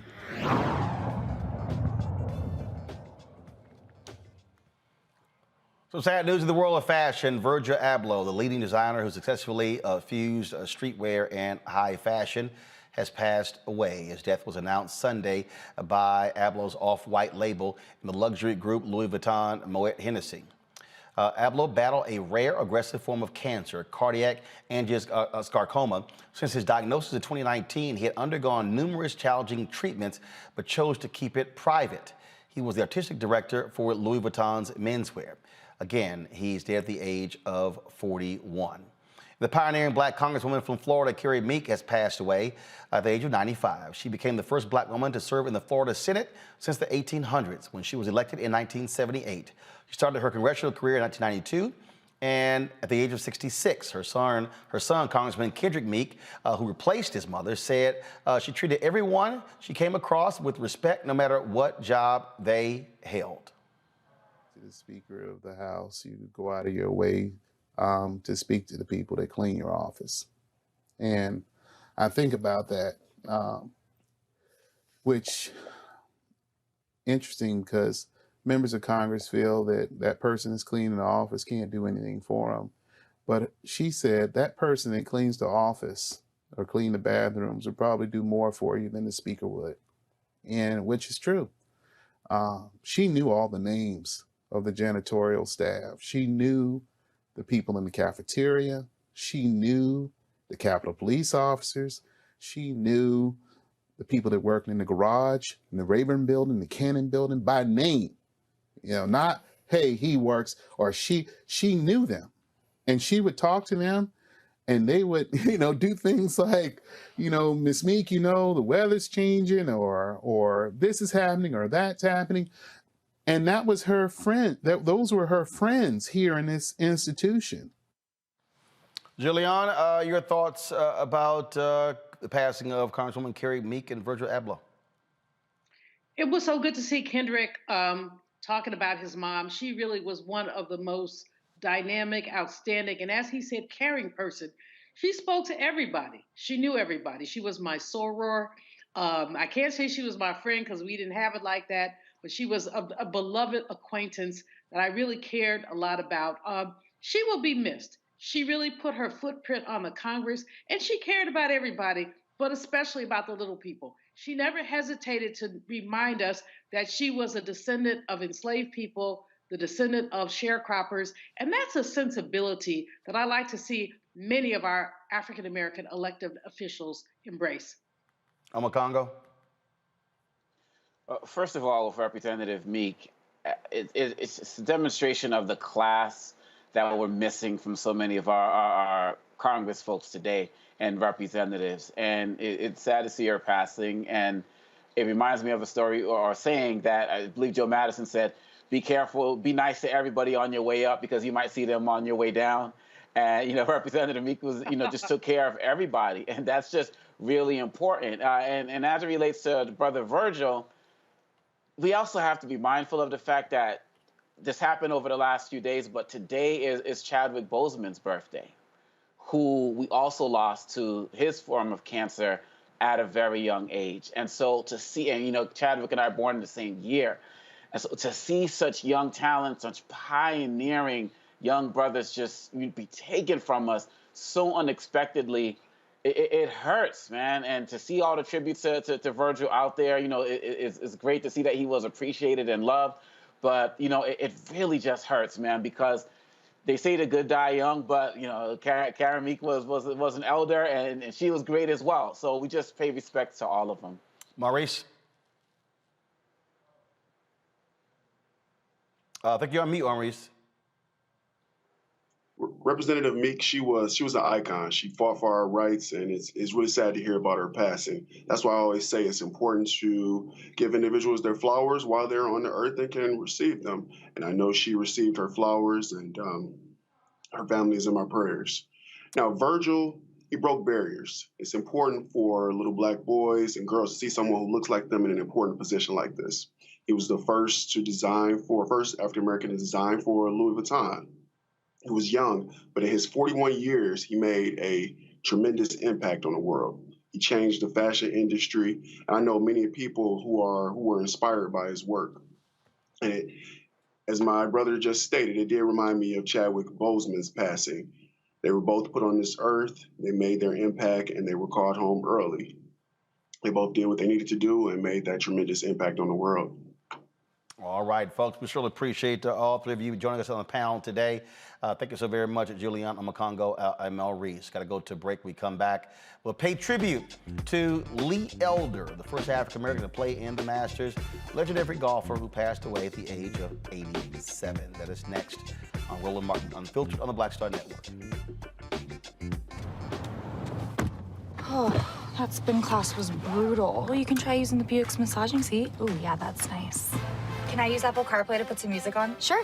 It's wireless. Pick something we all like. Okay, hold on. What's your Buick's Wi-Fi password? Buick Envision 2021. Oh, you should pick something stronger. That's really predictable. That's a really tight spot. Don't worry. I used to hate parallel parking. Me too. Hey. Really outdid yourself. Yes, we did. The all-new Buick Envision, an SUV built around you. All of you. Betty is saving big holiday shopping at Amazon. So now, she's free to become Bear Hug Betty. Settle in, kids. You'll be there a while. Ooh, where you going? Folks, Black Star Network is here. Oh, no punches! I'm real revolutionary right now. Support this man, Black Media. He makes sure that our stories are told. Thank you for being the voice of Black America, Roland. Hey, Black, I love y'all. All momentum we have now, we have to keep this going. The video looks phenomenal. See, there's a difference between Black Star Network and Black-owned media and something like CNN. You can't be Black-owned media and be scared. It's time to be smart. Bring your eyeballs home. You dig?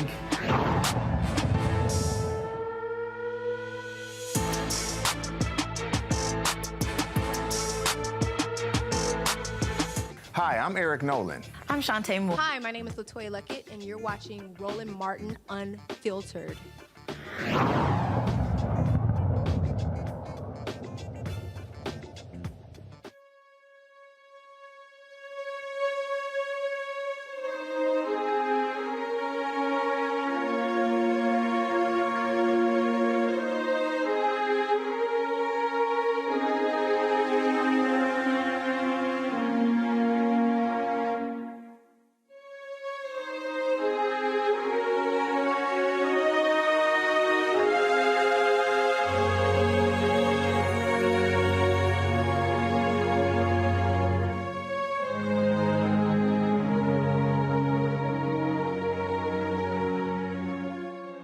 The golf world suffered a major loss with the death of Lee Elder.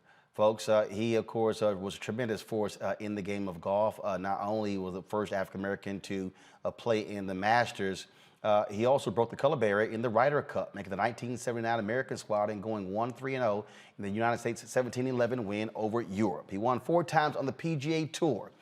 In addition to that, he was a source of pride for many golfers and someone who they reached out to for advice and counsel. This year, he joined Jack Nicklaus and Gary Player as an honorary starter at the Masters for the first time. Health issues prevented Elder from hitting a ceremonial first tee shot, but he was recognized for his accomplishments. Lee Elder is the first black man to compete in the Masters, and in doing so, blazed a trail that will inspire the game of golf and future generations of players. We are delighted today to have with us a number of black golf professionals who are proud members of the PGA of America. They undoubtedly were inspired by Lee Elder and his message that the game of golf belongs to everyone. Today, Lee Elder will inspire us and make history once more, not with the drive, but with his presence, strength, and character. Lee, it is my privilege to say you have the honors.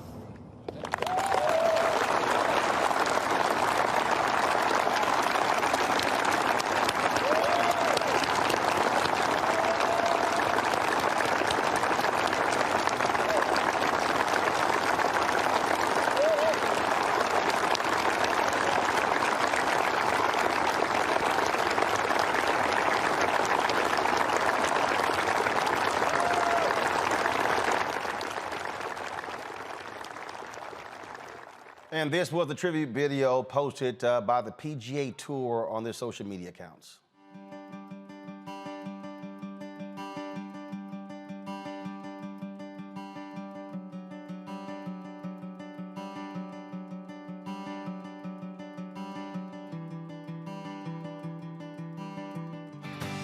Yes, in the middle.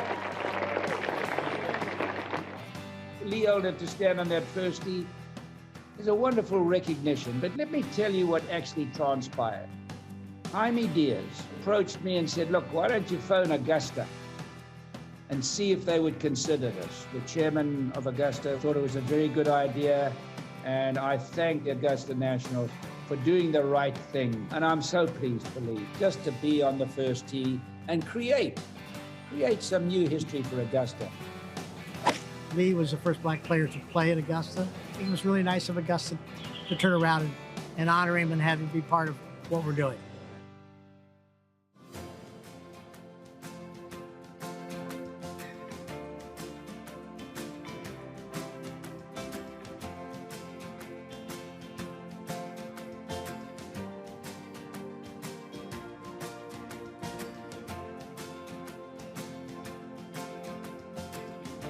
I think it sends a huge message that times are changing for black culture, African Americans, just minorities in general.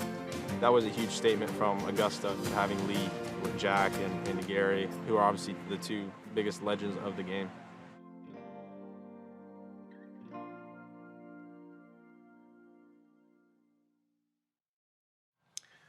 Joining me now is Jeff Champ, family friend and father of professional golfer Cameron Champ, who you saw in that video there. Renee Powell, the PGA head golf professional at Clearview Golf Club from Canton, Ohio, and as well as a journalist and fellow golfer Roy Johnson. Glad to have all three of you here. Renee, you get honors to share your thoughts about Lee Elder. Well, you know, I have known Lee for a long time. We first met when I was actually a teenager. Played a practice round with him in a golf tournament in Miami. We have the same year won the UGA National, and then actually went on the tours the same year back in 1967. He on the PGA Tour and me on the LPGA Tour.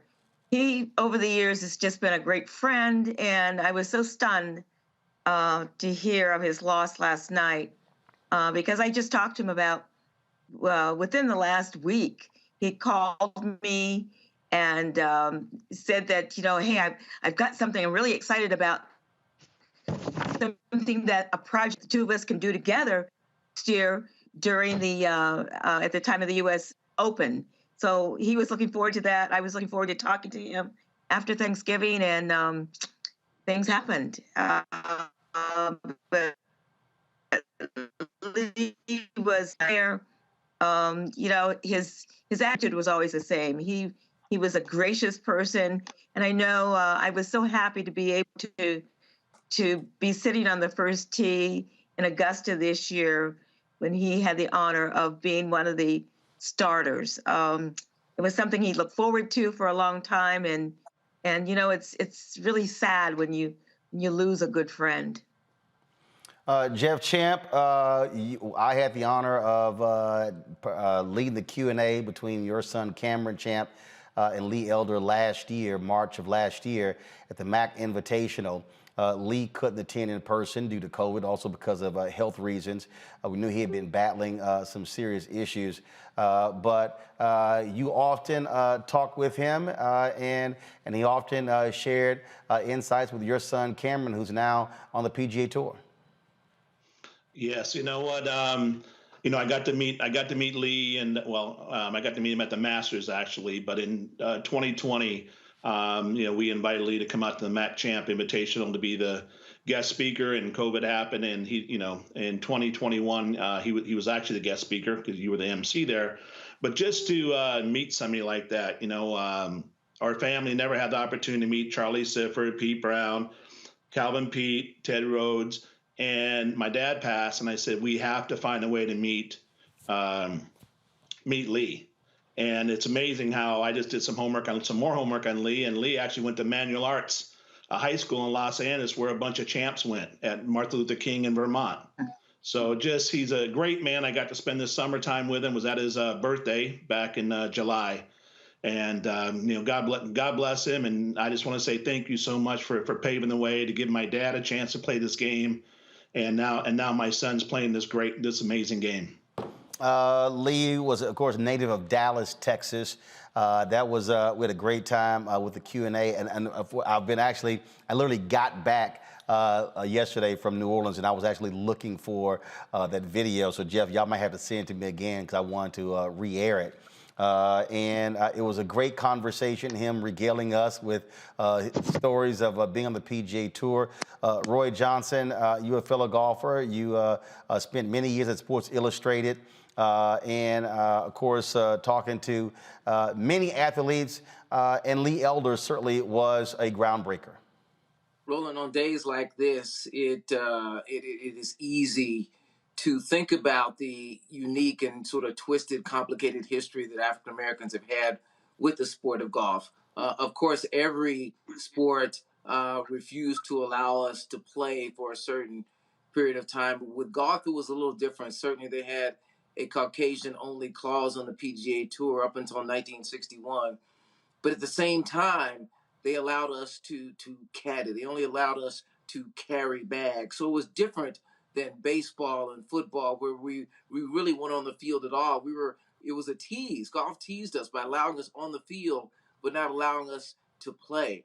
Of course, there's the United Golf Association, the UGA, which was a ground for the development of a lot of black golfers, including Lee Elder and others, and they were able to utilize and hone their games just as blacks were in the Negro leagues and other leagues. And so it's important for us to recognize that in this particular sport, not only were we excluded, but we were treated in a way that was really second class. And so to honor someone who was groundbreaking, who was a pioneer, who endured things similar to Jackie Robinson, similar to Hank Aaron, the hate mail, when he won his first tournament and qualified for the Masters, the leader of that tournament had to run onto the green and put his arms around him and lead him off and take him in protective care to the clubhouse for the interviews because there had been so many death threats. There were death threats in Augusta at the Masters where he had to rent 2 separate homes and move back and forth between them in order to try to elude folks who might want to do him harm. So I think it's important to recognize not just what they accomplished in being the first, but what they had to endure to get there, to be there, to just swing the club, something you and I and other golfers may take for granted these days.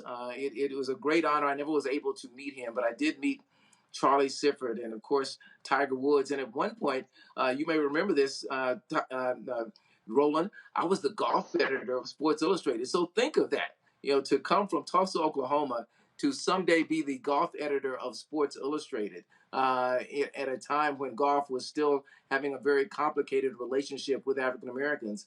I started covering sports in 1978, just 4 years after Lee Elder stepped to the tee at the Masters and played those 2 rounds before not qualifying for the final weekend, but being cheered all along the way. So, as a sports writer, I honor him and give him his due for the role he played even in my journey and the journey that we all should acknowledge as we step up to the tee, as we do our jobs, as we are able to go about our lives, certainly still with challenges, but knowing that those who came before us endured a lot more.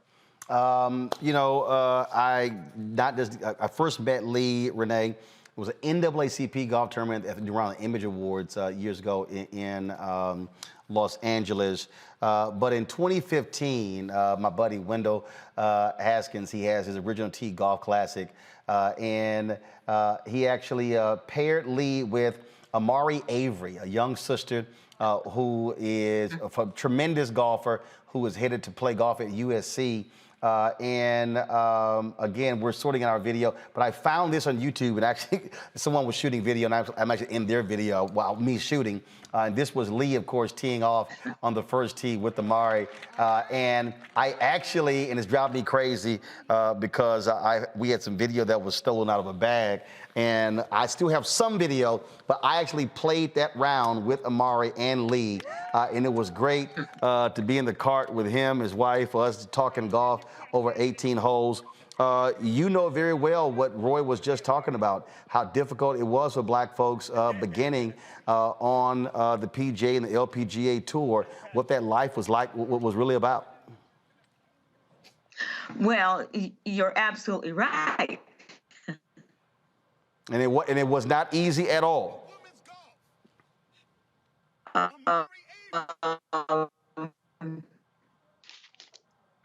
It was back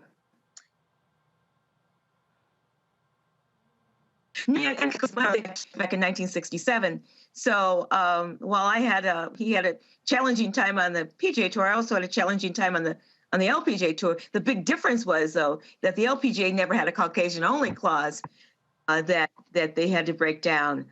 But just being out there and at least during the I know in the 70s there were few more.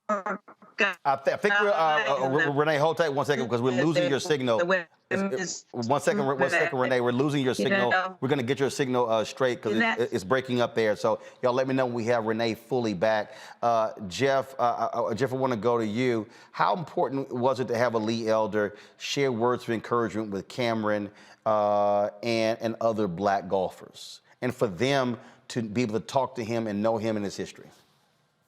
It was so powerful, just to see all the brown and black kids, in a room together, and to hear what Lee went through, and Lee's a character, and all the perseverance and everything that he went through, is always going to help these young golfers. And one of the things, including Cameron, we were always the only blacks at a golf tournament. And so to hear it from Lee, and then to hear it also from us, and telling these kids, and to have that many kids at one golf tournament, 108 brown and black kids, it was just amazing, And Lee told me he was coming back again this year. He's coming back, and so God bless him. And again, I want to give my condolences to Sharon and the entire family. Do we have Renee's signal fixed? All right, Renee, go ahead. Can you hear me? Yes, we can. Go ahead. Okay. What I was saying is that, we all had challenges back in those days. And certainly Lee met those challenges. And to be able to watch him come through it all, to be able to watch him at Augusta this year was absolutely wonderful. Roy, when we think about Charlie Silford, I got a chance to meet him when he was celebrated here with the Medal of Freedom here in D.C. When you think about Teddy Rhodes, when you think about James Black, you think about, all those cats. I remember talking to James and meeting Calvin Pete and them talking about what it was like to be on tour, and they had to travel with their pots and pans and cooking for each other because they couldn't go into restaurants. Feces being placed in golf holes, so they reach down and grab their ball, having to deal with that, and just all of the indignities just to be able to play a game. And so when I love when people talk about the greats of golf, or the greats in any sport, and I always say, frankly, anything up until the mid-'70s should have an asterisk next to it, because the black athlete did not have the same opportunity. And so when you hear these greats, the reality, we talk about who won X number of majors and X number of tournaments. Well, the black folks had the freedom to be fully free Americans and play in the NCAA and play college football and basketball and golf and these sports. You may very well be talking about a Charlie Silford or a Teddy Rhodes or a Pete Brown or a Lee Elder with multiple major winners and far more wins if they did not have to deal with the reality of being black playing. Oh, there's no question, Roland, that every sport should have an asterisk to it for anything that transpired before the 1960s, because of that, what you just absolutely said, because it was not a level playing field. It wasn't even a field that we were allowed to participate. When I think about what the athletes that you mentioned in golf endured, I think about cooperation, camaraderie, and endurance. The camaraderie and cooperation they had to have with each other to lift each other, because they were all going through these unbelievable circumstances that too many have forgotten about. And I'm glad today that we have the opportunity to remind people that it wasn't just about playing the game. It was about enduring and surviving, even more so than maybe some of the people in team sports. And again, this is, and Jeff could speak to this, this is an individual sport. We're at the end of the day, the beginning of the day, it's just you on that tee. You don't have a team, you don't have teammates, you don't have coaches, it's you and that tee and that golf course. And so the fact that they had to endure that they still went on to perform at the highest level. Most of them, by the time they got to the PGA and got their card, were past their prime. So we didn't even see them really in their prime for the most part. But that's because they were excluded until 1961. So the fact that they were able to support each other and still endure and prosper at the highest level of the game is something that should be remembered and not forgotten. As we teach our histories, we teach all of our histories. Every golfer on the tour should know the history of that sport, the good, the bad, and the ugly, so they can appreciate it every time they step up to the tee. Well, one of the things that, Renee and Jeff, is that one of the things that we can definitely say, anytime You saw Lee, even when he was battling his health issues, when he had the oxygen tank attached to him. You saw him at the Masters. We had to take a break at the Mac Invitational Q&A.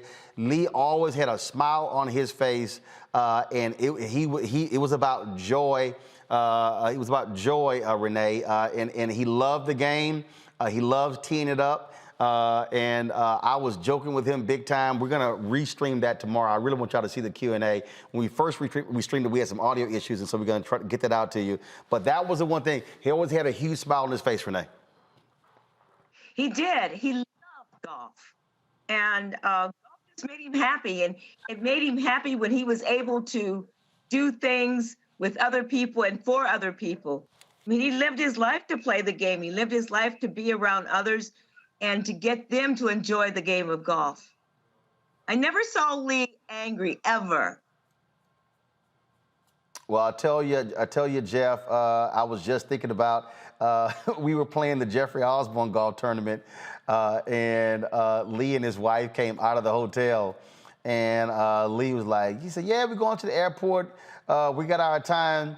And we were talking, I was like, Lee, you might want to double check your flight reservation. And then he didn't realize the distance we were from the Foxwood Casino to the airport. And he was like, wait a minute. He said, we gonna miss this flight. I like, Lee, why don't you take my car and get to the damn airport? You're gonna miss that flight. And he just cracked up laughing. And that's just good to get the kind of guy he was. Roland, if I could just weigh in on that, because that's one of the things I thought about today. Every piece of video that I saw on Lee Elder, he was filled with joy. And knowing what he endured, and yet seemingly able to release the bitterness that it's easy to retain, to forget about and put a shield up, separating him from all he endured and not embracing that. Correct me if I'm wrong, Renee. You said that he was filled with joy and enjoyed the game of golf. But man, every time we saw him and every story you hear about him, he didn't hold on to what happened to him. And some athletes do. So it pains some, it breaks some, and some it even kills. But it seems that he was somehow able to separate himself and his heart from that which he saw, that which he experienced, the negatives that he endured. And man, that's a real gift. It is. And Lee didn't have any. I mean, he always saw the bright side of things and wanted others to also see that and feel that. Well, look, we certainly appreciate everyone sharing their stories. Jeff, thanks a bunch as well.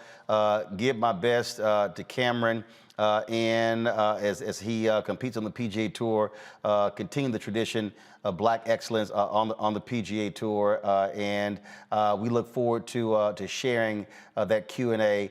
Y'all are going to really enjoy it. Lee had us cracking up.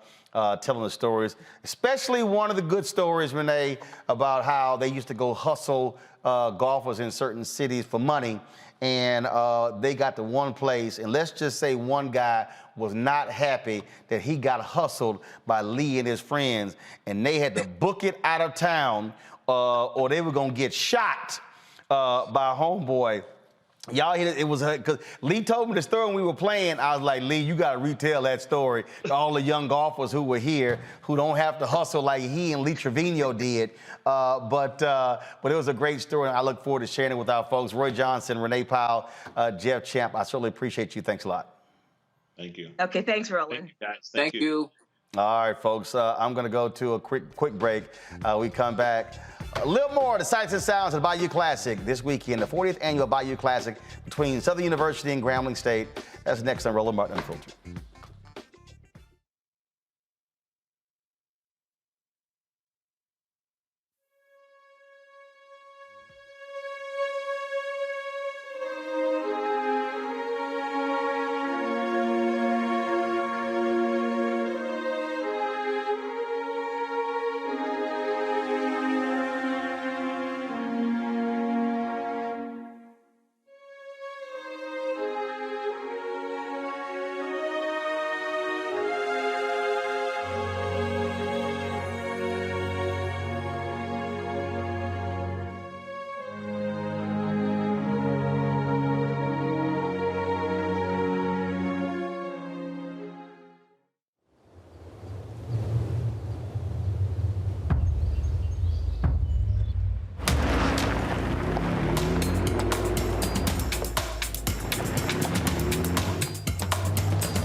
folks. Black Star Network is here.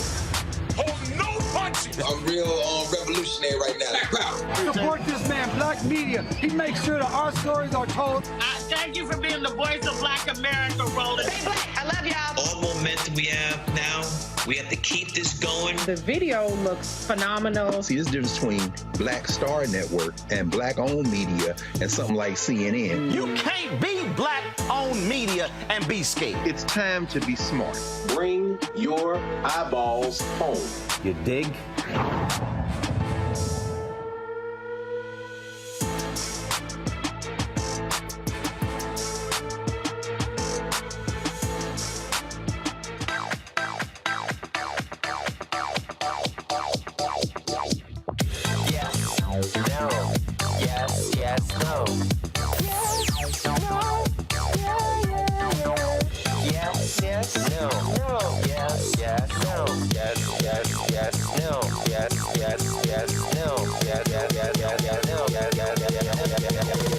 I need to try it first.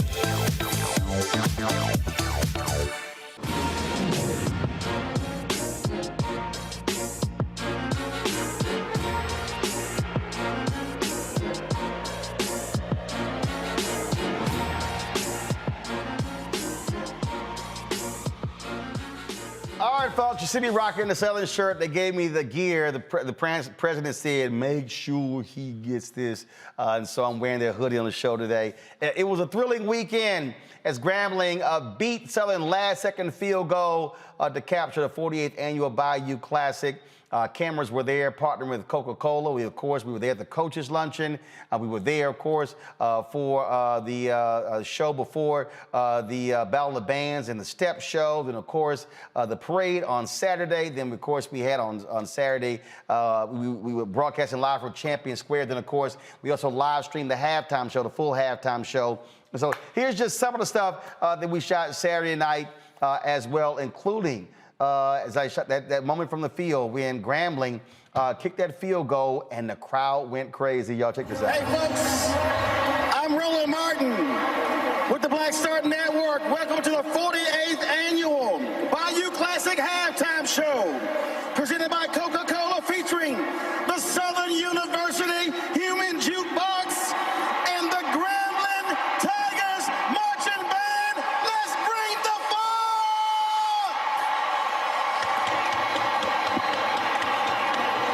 Mic check, one.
20. All right. DC. Yes, sir. All right. Nice All right, Frank. Good to meet you. Yes, sir. Good job, man. Nobody believes but us.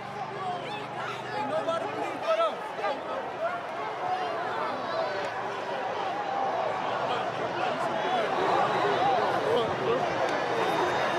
This should save my life. This should save my life. How about I never play this shit again?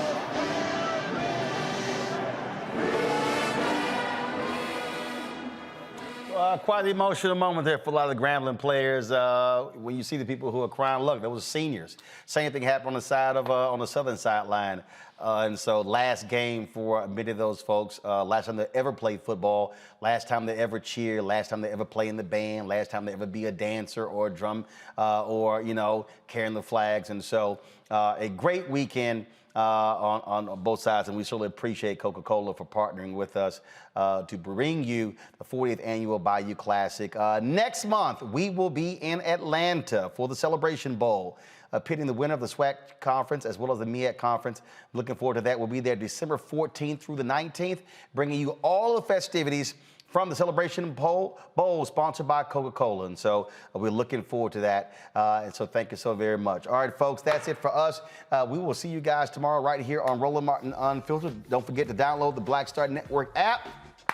That's how we were able to do everything. If you missed of our coverage, just simply go to the app. You can see all of the events that we actually stream.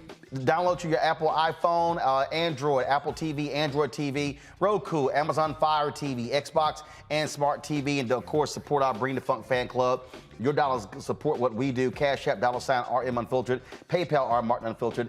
Venmo is RM Unfiltered. Zelle is Roland at RolandSMartin.com. All right, folks, that's it. I will see you tomorrow right here, Roland Martin Unfiltered on the Black Star Network. Yo, shout out to my niece, Lizzie. Happy birthday. Oh, hold up. Brother, I was in the airport. He watches the show.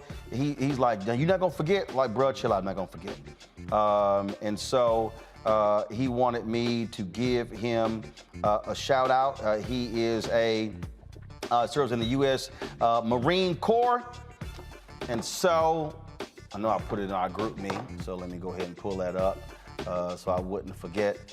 Let's see here. If y'all see the name, y'all let me know. I posted on yesterday. And so we were flying back. He was asking me, did I enjoy the game? And I told him I certainly enjoyed the game very much so. And so he like, man, can I get a shout out? Can I get a shout out? Was it Sergeant Lewis with, let's see here. Did I put it in here? I know I remembered. I know y'all typed it in. Calm down. All right, hold on. Hold on, where did I put it? I put it over here somewhere. All right, Sergeant Lewis, U.S. Marine Corps. I told you I was gonna give you a shout out. All right, you got your shout out. All right. Told me I was gonna do it. All right, y'all, that's it. I'll see y'all right here, Roland Martin Unfiltered. Holla!